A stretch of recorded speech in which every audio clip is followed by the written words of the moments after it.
કોંગ્રેસના બાકી ઉમેદવારોને લઈને મોટા સમાચાર મળી રહ્યા છે। કોંગ્રેસના બાકી રહેલા ઉમેદવારોને લઈને મોટા સમાચાર। નવસારીથી કોંગ્રેસ શૈલેષ પટેલને મેદાને ઉતારશે તો સુરેન્દ્રનગર બેઠકથી ઋત્વિક મકવાણાને ટિકિટ આપી શકે છે। જૂનાગઢ બેઠકથી હીરાભાઈ જોટવાને મેદાનમાં ઉતારવામાં આવશે તો અમદાવાદ પૂર્વથી કોંગ્રેસ હિંમતસિંહ પટેલને ટિકિટ આપશે। મહેસાણાથી કોંગ્રેસ બળદેવજી ઠાકોરને ટિકિટ આપશે।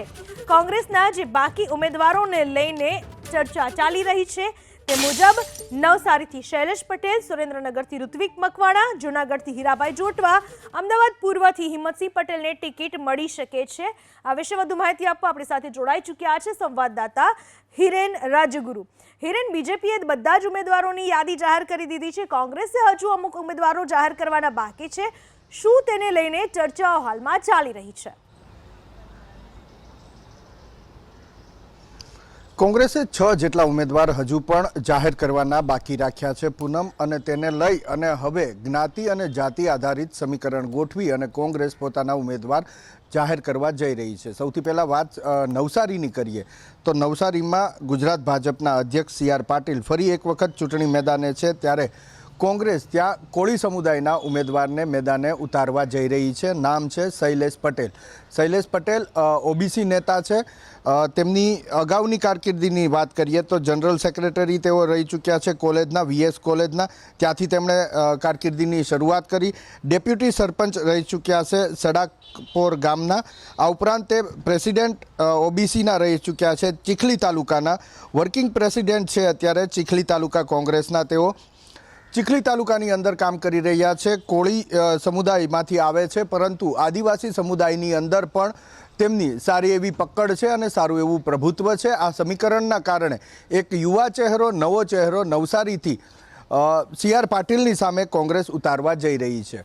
સુરેન્દ્રનગર બેઠકની વાત કરીએ તો ચોટીલાના પૂર્વ ધારાસભ્ય ઋત્વિક મકવાણા ઉપર પસંદગી ઉતારી છે।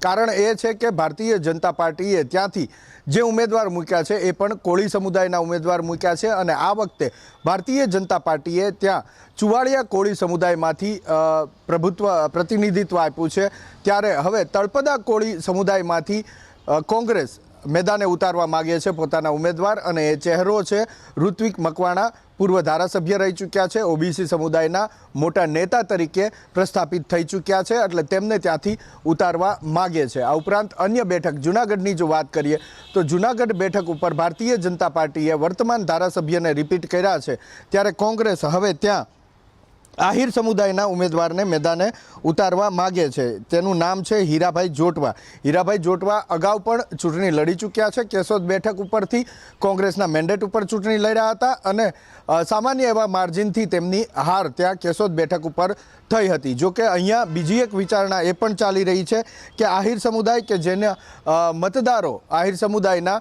એ જૂનાગઢ બેઠક ઉપર ઓછા છે અને કોળી સમુદાયના વધારે છે, તો ત્યાં અન્ય એક નામ પણ વિચારણાધીન છે।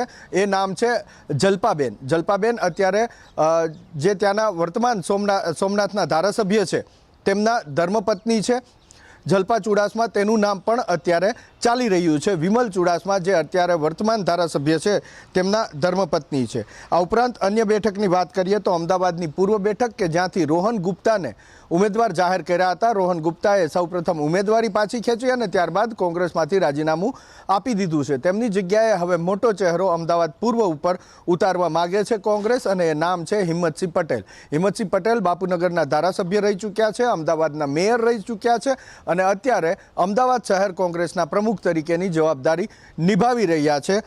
એટલે આ રીતના સમીકરણ તેમણે ત્યાં સેટ કર્યું છે અને હિંમતસિંહને મેદાને ઉતારવા માગે છે કોંગ્રેસ। અન્ય બેઠક છે પાટણ। તો પાટણ બેઠક ઉપર ભારતીય જનતા પાર્ટીએ હરિભાઈ પટેલને મેદાને ઉતાર્યા છે।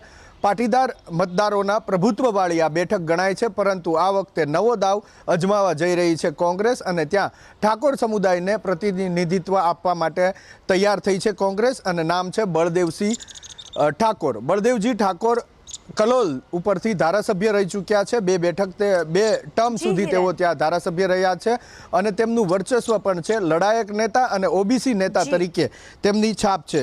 છેલ્લી બેઠક છે રાજકોટ બેઠક ઉપર પરેશ ધાનાણીનું નામ ચાલતું હતું, પરંતુ પરેશ ધાનાણી ચૂંટણી લડવાથી પાછી પાની કરી રહ્યા છે અને હિતેશ વોરાનું નામ અત્યારે આગળ આવ્યું હોય તે પ્રકારેના સમાચાર મળ્યા છે. પૂનમ. જી હિરેન, આભાર આપનો તમામ માહિતી બદલ. તો જે રીતે અમારા સંવાદદાતાએ હમણાં જ જણાવ્યું કે રાજકોટથી હિતેશ વોરાને કોંગ્રેસ ટિકિટ આપી શકે છે, કારણ કે ધાનાણીએ ઇનકાર કરતા હવે હિતેશ વોરાને મેદાને ઉતારી શકે છે કોંગ્રેસ. કાલે શક્તિસિંહના બંને જૂથના અગ્રણીઓ સાથે બેઠક થઈ હતી.